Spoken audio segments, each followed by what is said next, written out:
Hello, and welcome to a LØRN conversation.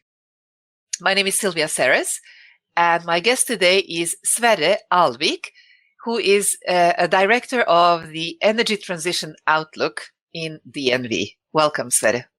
Thank you. I'm going to say just a few words about the series before we get into the pudding of our conversation. And basically, this is an inspiring and an informal chat focused on sustainability as a growth engine and as a business model. And LØRN is doing this series together with DNV, your employer, but also the Norwegian commercial school, NHH, who plans to use it as background reading for one of the courses on the topic. With that said, I will just say another 2 words about the style of the conversation. So this is not a debate, and this is not a lecture. This is not even, an interview in the traditional sense of the word. This really is a two-way conversation between 2 interested and interesting people. And I will be probably interrupting more than I should, but it's just because I'm really excited about what you're talking about. Okay? That's fine. Yes, that's fine. I look forward to that. So Sverre, we'll start actually where we always start, and it's who are you and what has made you so? Tell us a little bit about the person, Sverre. Yes, so my name is Sverre Alvik. I have been living in Norway most of my life, although I had a couple of shorter stays abroad with DNV. I have worked in DNV my entire career for 23 years after finishing my university degrees in Trondheim as a naval architect. And in DNV I worked with many different business areas and industries in maritime, in oil and gas, in renewable energy. And then the last 6 years now, I've been heading up the group research we do on the energy transition. And I have to ask you a little bit about everybody in DNV, by the way, has worked there for 20 plus years, look like they're 30 and are super proper in every sense. A quiet, confident technology gentleman. So do you have any weird hobbies? How weird are my hobbies? I have been Scout Patrol leader for 20 years. So I think it's important, and maybe it's also in line with DNV, to give back something to more than yourself. So not only build your career, but also give back to others. And that's why I engage myself in a number of areas, also outside work. So for Scouts, example, as in Boy and Girl Scouts, and you yes. help them go on trips? Yes, for example, arranging summer camps or bring them into the forest and make them help them make a bonfire and sleep out in the cold winter nights and all that. Oh, I have to send my kids to you, I think. Yes. This is what I I'm a very urban, fed and born girl from south of Europe, and I never really learned fully how to use this amazing Norwegian nature. So I guess maybe I'll go on your trip as well. Yeah, sometimes I try to bring my international colleagues also into the more exciting parts of the Norwegian nature, and that can be an entertaining experience, but I think also very rewarding. Yeah.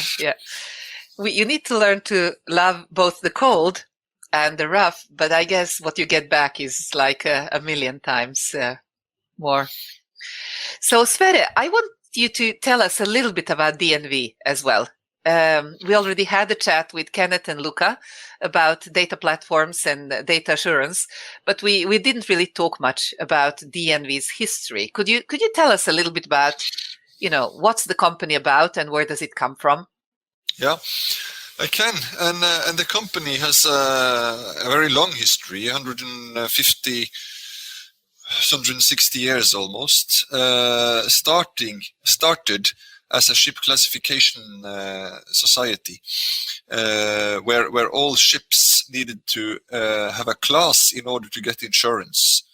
from the various companies. So we were established then in the 1860s, dividing the ships into classes A, B, C, D, or 1, 2, 3, and 4, depending on how good they were. And that's how we got the name as a class society, which is still 150 years later our biggest business area, maritime, with 30-40% of what we do. So this was how it all started, and it started in Norway, but it moved very soon abroad. We have had people in China, for example, since the 1880s, and now DNV is a very international company, still headquartered in Norway, but 10,000 of our 12,000 staff work outside Norway. And while maritime still is important, we also have spread a lot into, in particular, I would say, energy, but also certification. We have, as you all know, the world's largest management system certification companies, and know everything within digital and software and new business models. So in my head, it's something born from the naval sector and maritime sector, but now very active in, as you said, both energy, oil, business, and now spreading into health, etc. And everything is connected with some sort of a quality assurance, which has a completely new meaning now in the digital world as well. Yes, that is right. So safeguarding, quality and risk management, you could say, is one way to theme DNV. The other dimension, which is very important, is the purpose. So safeguarding life and property was the start, and since the 1960s, we have had safeguarding life, property, and the environment. And this driving force of, something which is bigger than us, and to help something which is more important than DNV itself, to safeguard life and safeguard the environment and safeguard the property of our customers, that is the driving force of the company itself and of us employees working there. And what I really love about, the whole company, starting from Remy, the CEO, and all the way down to the full 12,000, 13,000 employees across the whole world, really, is this forward-leaning hunger to tackle these problems. Where Remy has been talking about decarbonization before most people had any idea what that meant. And he's also been talking about digitalization and disruption related to these two things at a time where it still wasn't all that fashionable to bang on about environment when you talk to corporate CEOs, etc. And I think that DNV has been a part of the driving force from moving the topic of environment as a goal and as a business, both with the techies and with the politicians and with the business people. And one of the things that I'm most impressed by is your ETO. So I'd like to tell us a little bit about, where does it come from and how does it connect to DNV's perspective? Yes. So our ETO, or Energy Transition Outlook, that is DNV's own forecast of what the energy transition will look like over the next 30 years. Stop. I have to ask you, what does energy transition mean? Yeah, energy transition can mean many things. What most people think of when they hear energy transition is the move away from fossil fuel over to renewable energies instead. But it also entails a number of other things. For example, the electrification of the society. And there is obviously elements of digitalization in there. There are minor or smaller energy transitions within the bigger one. For example, moving from or into shale gas instead of more conventional type of gas and all that. But the bigger meaning of it is to move away from the traditional fossil fuel over to the renewable-based energy system. So now back to DNV, and where does it come from, this whole project? Yeah, strategic research and longer-term research is important for a company with 150 years of history. So we cannot only look at the next year's business cycle. We also have to look at the longer trends. And in DNV, we have a dedicated group division focusing on the longer-term trends. So at the start of the new Sustainable Development Goals in 2014, we agreed to form a project looking at what is the likelihood of reaching the Sustainable Development Goals. So we started actually doing a very wide study on that called The Future of Spaceship Earth. So this was how it all started, and while that was a success from an attention point of view, you could say, it was presented in the UN General Assembly by our CEO, the previous CEO before Remy, so Henrik Madsen. Then it also was a little distance from business. Because one thing is for a group research unit to do research itself. Another one is to do it on things that our colleagues work with every day. And while sustainability is a driving force, it's not what our colleagues work directly with. At least it wasn't that in 2014. So then we said, this is a very interesting focus, but let's instead of looking at the wider sustainability, let's instead concentrate on something which DNV has as a core business, meaning energy. So 70% of what DNV do is related to energy in one form or the other. And we have thousands of colleagues working with that. So instead of having the very wide focus on sustainability, which is hugely important, but it's also partly outside the areas where DNV has a strong knowledge. For example, on hunger or equality or others of these topics. Health was also at that time a relatively small topic in DNV. But energy, it was core business.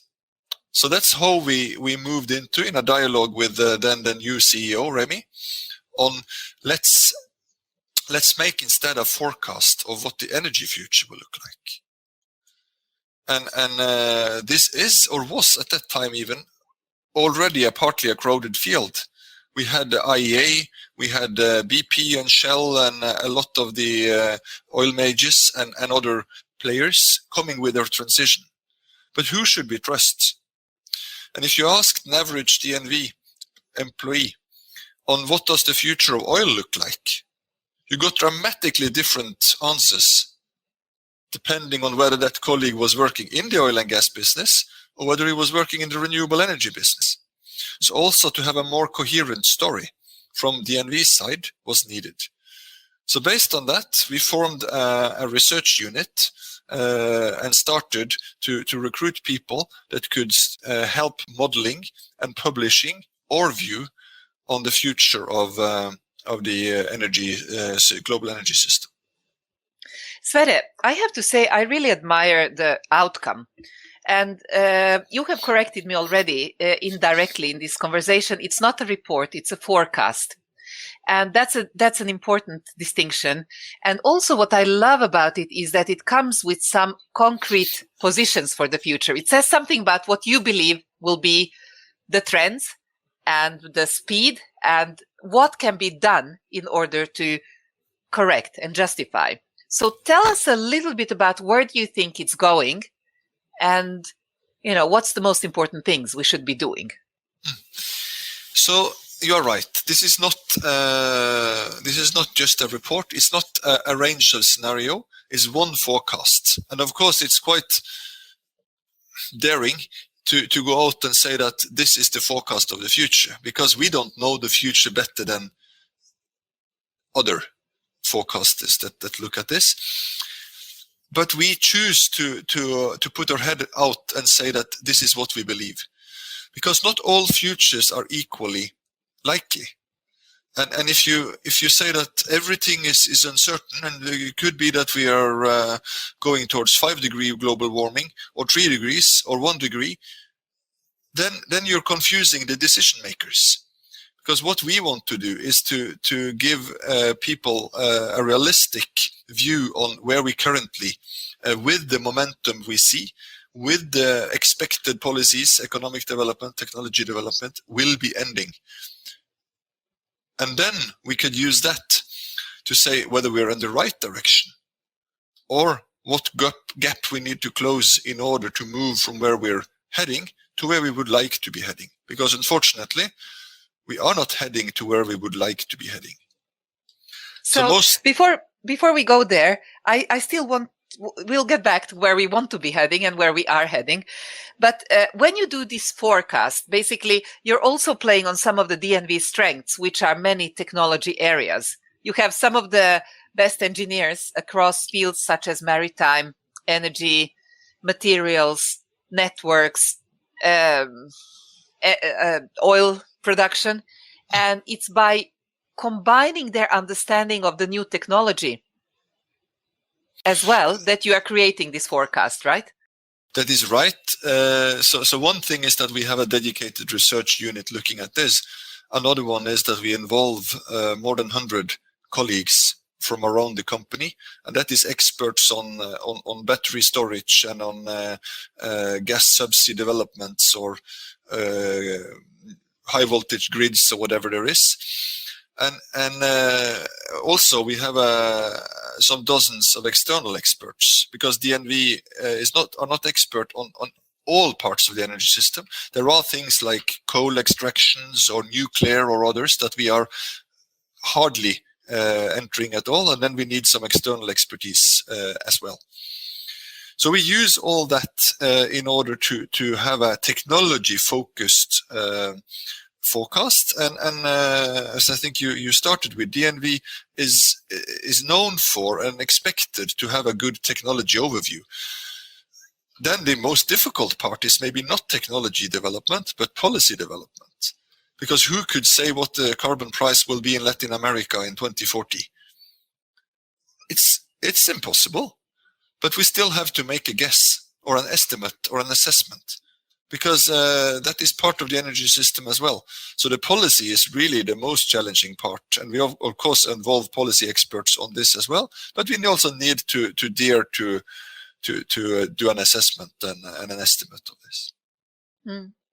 And so take us a little bit back towards where we would like to go and where we are probably heading. And you're using a very well-known term, the Paris Agreement, but I think too few people know what exactly it says. So what is at the core of the Paris Agreement? Yes, we found that it's reasonable to not let DNV define where we would like to be heading, but rather let UN and UN's environmental organization do that. And these conference of parties, COP meetings, which takes place every year since 1992 onwards, and the next one being in Glasgow in November. Was the Paris Agreement formulated in Paris then, in COP15 in COP21 in Paris in 2015. And that term to limit man-made global climate change to well below 2 degrees, striving towards 1.5. So to limit global warming to well below 2 degrees, striving to 1.5. That was the term from the Paris Agreement. And that has been accepted worldwide ever since as where we would like to be heading. Striving to 1.5. Yes, and since then, there has been even increased focus on 1.5. There was a special IPCC report in 2018, illustrating the big difference between reaching 1.5 compared to 2 degrees. and why this is important for humanity. And since then, there has been a lot of what we call net zero pledges, meaning to have net zero emissions at a time in the future, normally 2050, as being in line with this 1.5 degree target. Can I ask you, but just very quickly, because we have to go back to this difference between 1.5 and 2 and what you think is the more realistic scenario. But these net zero pledges, I see them all over the place, and by also companies and organizations that would traditionally have seen themselves outside of this scope, maybe 12 months ago. So something good is happening. The question is this enough? Yes, there is an increased focus on taking responsibility for reaching a sustainable future, meaning often or coined as a net zero emission future. Because it is so that global temperature will continue to increase as long as man-made climate or greenhouse gas emissions are above zero. And that means that you need to reach net zero sometime in the future in order to limit global warming or stop global warming. Can I just ask you, what does net zero mean? I mean, your people will still be flying or driving, or the office is going to be heated. So how do you make it zero? Yeah, first, net zero doesn't mean gross zero. So there could be that you could still consume some oil and gas, but then you need to have some negative emissions that counter these positive emissions, so that the sum of these are zero. And of course, the energy services that we all request, being it transport or heating or cooling or light or whatever it is, consumer goods, they need to be still produced. But then if that comes from renewable energy, then it doesn't cause emissions. So it's the consumption of fossil consumption of oil, gas, and coal, which are causing these man-made CO2 emissions. And it's the sum of these, the positive emissions from coal, gas, and oil, and the negative emissions from capturing it and storing it in the atmosphere, from forestry, or from capturing CO2 directly from the atmosphere, that needs to be zero. And ultimately, you want it to go below zero, because then you can start to reduce global temperature again. Okay, thank you. Yes. So Paris Agreement, they said, let us strive towards 1.5, and let us at least ensure we are well below 2 degrees. That is the goal. And we are not heading there. If business as usual was going on, if humanity continued to emit carbon, to increase emissions year by year, as we've done for the last decades, we would probably end up somewhere around 5 degrees global warming. That is now realized that will not happen. I think those worst case estimates, that nothing is happening, that people don't care at all, that is a foregone sort of scenario. And that's a great news, because 5 degrees would really be a catastrophe for basically survival of humans.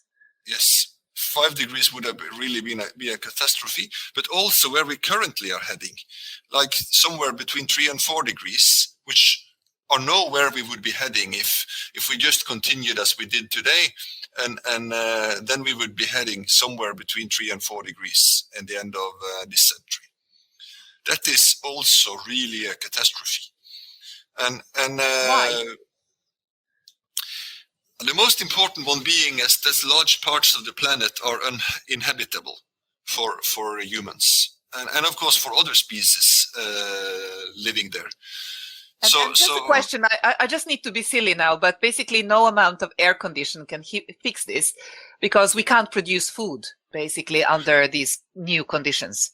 Yes, you would create climate refugees that cannot live on where they currently live. They cannot live because they cannot produce their food, and they cannot live in the environment of extreme climate due to the humidity and the heat itself. So even if they imported food, they could not live. Of course, they could live indoor in an artificial environment, but that's not a life, and you can't afford it either. So the worst consequence is probably that large parts of the planet would be inhabitable. And there is a lot of other consequences of endangered species and other things that would make the planet be a very different one. Of course, the planet itself will survive, and Norwegians would probably survive, and rich people around the world could survive. But the IPCC is estimating that every degree of global warming could give above what is called dangerous, meaning 2 degrees, could give 1 billion climate refugees. And we haven't even opened the topic of what this means politically. Yes, of course, it's extremely sensitive, and many of the conflicts we see in the world already today, are climate related, and you have fights on water and on agricultural land and whatever there is. But if every degree means 1 billion refugees, that means that every decimal, every tenth of a degree means 100 million. So every decimal counts here. It's not so that it's something magic about 1.5 or 2 degrees. If you can reach 2.2 instead of 2.3, it's much better. If you can reach 1.8 instead of 1.9, it's much better. So and that's why all individual actions down to all actions down to the individual level really counts, because they are all a part of the bigger future. But where are we heading? Well, our estimate, based on our model, on the expected economic, technology, and policy developments, heads us towards 2.3 degrees. So that is not business as usual. It's much better than that. But it's not the Paris Agreement target. It's much worse than that. So we are heading towards something that or a direction where we would not like to be heading. And this is the next part of our work. So one thing is to forecast where we are heading. Another one is then to help the world to reach. To prepare is one thing. So it's climate adaptation. That's sort of the inevitable, the extreme weather, the sea level rise that will come in any case. But then also to mitigate, to avoid it from happening. So we need to do both. We cannot. Mitigation doesn't mean going down to 1.9. It means more like helping people, or what can you mitigate? Yeah, adaptation means that you adapt to the future that you cannot change. So build houses on stilts if your or build them or not build houses in areas that can be flooded, or strengthen the dams or other things for more severe weather, floods and other things, or moving people away from the most vulnerable area. So that is adaptation. So that is to adapt to the unavoidable. And then mitigation, that is about prevention. So how you could prevent things from happening, prevent the climate change from happening in the first place. You're still hopeful there is things to be done, even to the 2.3 degrees, by the use of, let's say, new technology. So things like if we all started driving electric cars, and if the heavy transport became electrified, and those are the sort of things you believe could still move the needle where it needs to be. Yes, some of this is already included in the forecast we have, because as I said before, the 2.3 degrees is not business as usual. It's with a lot of momentum already. But beyond that, there are further things we can do, and they range from individual behavioral changes to further technology advancements, to policy enforcement through everything from carbon taxes to building standards and fees and tax what you want less of and reward what you want more of, etc. So there's a huge toolbox that needs to be used by society. Authorities, of course, have an immensely important role, but also businesses like us, the finance industry, and individuals have a role in this, because it's so challenging to reach this Paris Agreement that there's a lot of momentum that needs to happen at the same place. And the sad thing is that every year we sort of move further away, because if we were to reduce, or if we were to reach Paris Agreement in 2015 when it was established, then it was challenging. But now, since we have the last 6 years moved in the wrong direction, it's even more challenging. And it's very tempting for companies, countries and others that set goals, that they set the long-term goals. They set the net zero 2050 goals.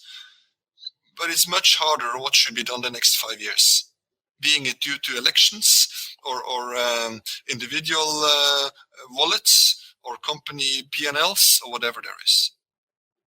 So this is where I want to pull in two things, and it's actually business and politics. So one of the quotes I remember best from the ETO a year and a half ago was that you are technology optimistic, but regulation pessimistic. And basically the technology to fix this is there and it's possible, but it needs to be incentivized. It needs to be pushed through with regulation in a way that politicians are not comfortable with doing yet. And my hypothesis here, Sverre, is that this is the same problem we face with all kinds of other demographic problems, health challenges and polarization and so on. And it has to do with our requirements to our politicians, and perhaps even to business leaders as well, to take on a task that they are traditionally not doing. And it's an incredibly complex area that they feel that they don't, have enough understanding of.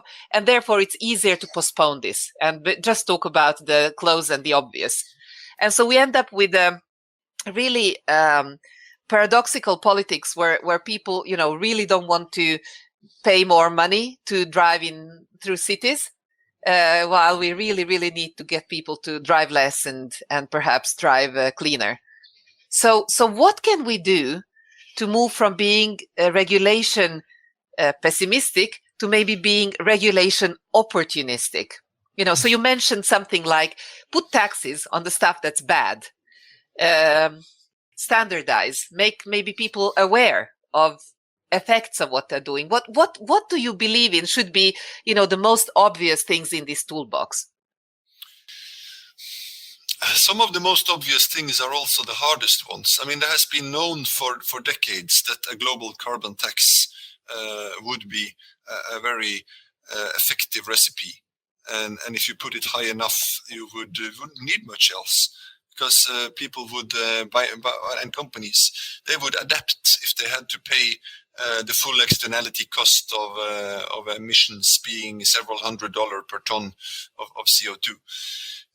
But that's also so difficult that you need to sort of maneuver around it, and clever politicians need to sort of read their electorate. But we do need politicians that dare to sort of do the unpopular things, and in hindsight they can be rewarded from that.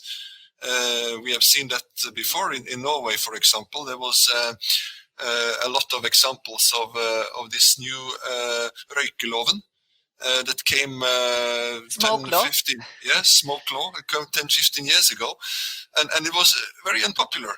But in hindsight, everyone has praised the government that did it. That it was a very good thing for both health and even business. Just for our international friends, basically, Norway made it exceedingly hard for people to smoke. And it ended up being as one of the most smoke-free countries in the world as a consequence of this. But the discussions was, of course, should the government interfere or not? And we saw similar discussions in the light of pandemics now, and many other areas like the use of punishment in terms of speeding and use of or not use of car belts, etc. Yeah, and then the big dilemma and difficulty with climate change is this tragedy of commons, that your own influence is so minor on what happens on a global scale, but still it's needed. So we need a combination of sort of daring politicians, but also clever maneuvering from finance industry and from individuals and from companies on this. And we have moved a little. I wouldn't say we are technology pessimists. Policy pessimists. We are more policy realists. And we cannot, in our model, sort of just create everything to happen by strict policies, as that's not happening in the world as a whole. But we do see, especially in EU, I would say, that things are moving fast and in the right direction. And then we see a lot of mixed signals from elsewhere. Of course, a lot of will in US at the moment, but it needs to be into real politics and not only nice words. And we see mixed signals from all over the world, because climate change is competing with a lot of other challenges on the international arena as well. Mm. So back to companies just for a moment, Sverre. From what we see on the sidelines, it seems like it's a necessary employer strategy. Young people want to work for a company with a plan. And whether it's net zero by 2050 or whether it's active against one of the 17 SDGs, but this is a necessary talent policy. Yeah. DNV is a company that actually does quite a lot of these things, especially related to the field of energy. So could you give us a couple of examples on how can a company concretely both, do good and do business related to the climate? I mean, attracting the right people and retaining those you have is important, and probably even it's more difficult today than it was before, because people are more likely to choose career, to change career, and to change employer. So we need to, and all companies needs to fight, and they need to be attractive on the international and national scene in that. And DNV is both by publishing reports like the ETO itself, and by the way we are working with our customers around the world, trying to attract people by demonstrating that we contribute to something important. That the work we do make a difference, that we support the global oil majors, for example, in their strategy to turn into energy companies, and that we want to make a change as a company as well as individuals. Mm. Very cool. I love your quote. You proposed there is no planet B, but do you think what you're preaching is plan B or plan A? And it's not my quote, but it's a very known one, and I admire these youngsters that demonstrate, and I think that gives us a lot of reason for hope. That you see the kids from school, they go with these banners that there is no plan B, but no, I mean plan A is status quo to a large extent, and that's what we need to change. So we need to change plan A into something which is sustainable, because the plan B and planet B is not good enough. So the whole thing here is about changing plan A into a sustainable one. And you say that it is a very all-encompassing and contradictory goal as well, because we have a planet with 9 billion people expecting relatively equal redistribution of all the modern goods, and trying to preserve the planet. And I'm really fascinated by your recommended literature, Encyclopedia Sci. Say a little bit about that, because I think we might have to go that way, actually. Yeah. The Sustainable Development Goals are an immense achievement in themselves, but they're also contradictory in their nature, because it's almost impossible to achieve, especially if you look at those more human-oriented SDGs, which is good health, good food, equality, and growth, and livelihoods, and all that. And then you have the more nature-based ones, which is about preserving the planet, preserving the ecosystems, and the biodiversity, and all that. So behind all this is partly sort of an optimism that green growth is possible, and partly sort of a realism that you cannot deny the people on the world the goods that the rich people already have. And there is something in this equation that doesn't sort of add up. And that is this green growth, or the growth in itself. And especially those of us living in the rich part of the world, we need to find another measure for quality of life than increased growth and increased GDP. And this Encyclopedia C from the Vatican, they have, and there we have really dared to challenge what the SDGs didn't manage, the growth as a goal. So growth, why should growth be a goal? Of course, growth should be a goal if you live in Somalia and is a poor farmer that wants education for your kids and food for your family. But for most of us, and many of us, and soon most of us, growth is not a goal in itself, and that is the inspiration of this encyclopedia, is that they dare to challenge the notion of growth. I think it's fascinating because it's really difficult, I think, to find a politician daring to challenge the idea of growth, because they know that all that the electorate wants is to see that their children will have a better, richer, easier life than they had. And at some point that becomes unsustainable for 9 billion people. But, who's going to get it and who's not? And I understand the international problems here, but it's almost like we need, something more spiritual back in our lives that will help separate us a little bit from this materialistic growth. Yes. Definitively, and I think we are to some degree starting to realize that, but we need to speed that sort of realization really up if we are to succeed here. But basically, companies and people can contribute to this growth by learning, by helping each other, maybe by helping those people that are not close to them, but they need it most. So there are enough things to do. It's just that not all of it has to be measured and paid in money. Fully agree. Yes.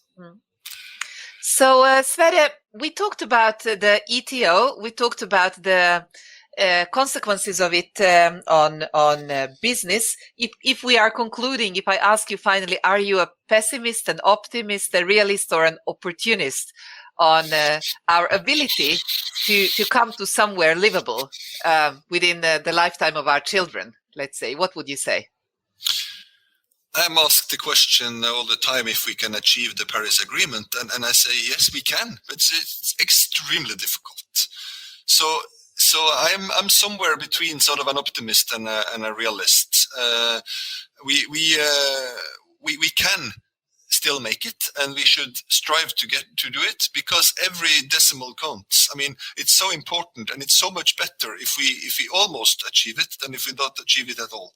So this, we shouldn't be blind towards 1.5. We should use that as an inspiration, and then we should all contribute as much as we can as individuals and through our workplace and everything else we engage in to make a step in the right direction.